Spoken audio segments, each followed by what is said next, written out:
একজন বেকার ছেলেই জানে অর্থের কাছে সম্মান কতটা অসহায়। ভালোবাসা প্রকাশ করলে সস্তা হয়ে যায়, আর প্রকাশ না করলে ভালোবাসার মানুষ অন্যের হয়ে যায়। প্রদীপটা মাটির নাকি সোনার সেটা গুরুত্বপূর্ণ নয়, সে অন্ধকারে কতটা আলো দেয় সেটাই গুরুত্বপূর্ণ। ঠিক তেমন বন্ধু ধনী হোক বা গরিব সেটা গুরুত্বপূর্ণ নয়, অসময়ের সাথ কতটা দেয় সেটাই গুরুত্বপূর্ণ। সম্পর্ক হচ্ছে চারা গাছের মতো, নিয়ম করেই তার যত্ন করতে হয়, নয়তো বেড়ে ওঠার আগেই মরে যায়।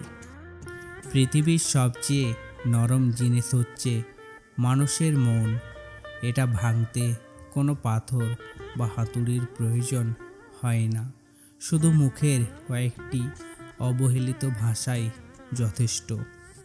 কাউকে এতটা আঘাত দেবেন না যাতে সে প্রার্থনায় বসে আপনার কথা মনে করে কেঁদে দেয়, কারণ তখন বিচারটা মানুষের কাছে নয়, রবের কাছে চলে যায়।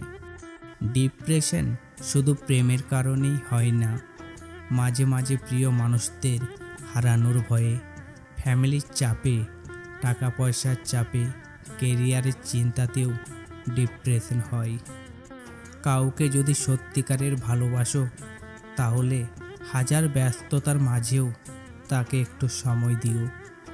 হয়তো তোমার একটু সময়ের জন্য সে সবসময় অপেক্ষায় বসে থাকে। বৃষ্টি এসে বুঝিয়ে দেয় ঘরের ছিদ্র কোথায়, আর বিপদ এসে বুঝিয়ে দেয় আপন মানুষগুলো কোথায়। কোনো কিছুই অতিরিক্ত ভালো নয়, হোক সেটা ভালোবাসা কিংবা বিশ্বাস। স্কুলে যা শেখানো হয় তার সবটুকুই ভুলে যাবার পর যা থাকে তাই হলো শিক্ষা। ধাক্কা দিয়ে ফেলে দেওয়ার মতো মানুষের অভাব নেই, কিন্তু পড়ে যাওয়া মানুষটির হাতটি ধরে টেনে তোলার মতো মানুষের বড্ড অভাব।